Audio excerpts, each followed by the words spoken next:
This is the first of 3 IBC totes, or perhaps just totes, that I'm installing to capture rainwater off the top of a new steel building that I had built recently.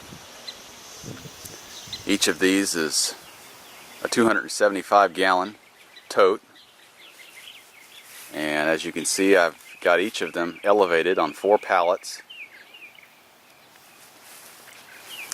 And I finished the first installation today.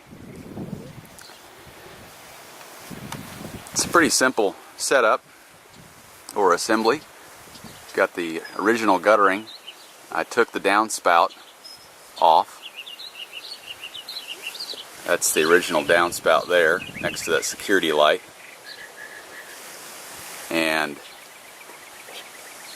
I had some 4x4 inch steel or aluminum, I guess that's steel, pieces from the assembly of the building, and I used those pieces to connect the little ears of the original guttering that are bent down to this 4x4 inch adapter. So there's roughly a 4x4 inch square that goes down to a 4-inch circular feature. And as usual, stupid nominal dimensions in America. Maybe it's elsewhere too, but it's really not 4x4. It's about 4.5 by 4 1/8 on the ID of that adapter. So we go from a 4-inch circular feature here to a 45-degree elbow down to a reducer from 4-inch to 2-inch, into a 45-degree elbow, into a 2-inch female to NPT connection. The NPT thread goes right into the female thread of this cap of the tote. There's no glue right here, so that I can, if I want to, take away the tote from this downspout and move it around the property to irrigate something. And at the valve of the tote, I've got a 2-inch thread coupling, and inside of it I've got a 2-inch to 3/4 inch bushing to reduce the size down to something similar to a hose connection, which is what I have here.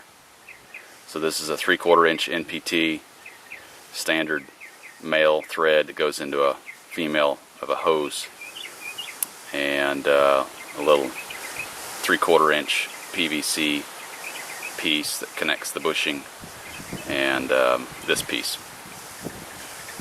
Totes were in very good shape when I got them. The valve was brand new.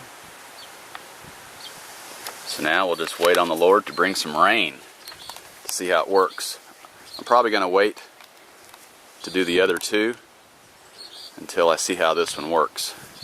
I've learned the hard way that that's the best approach to take when you're experimenting with things like this, with which I have 0 experience.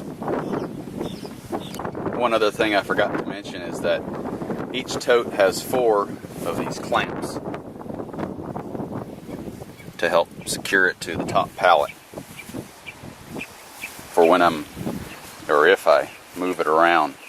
So I've got a tractor with a fork on it, and I can easily pick up this tote that's full of water and move it around. So that helps to secure it to the pallet.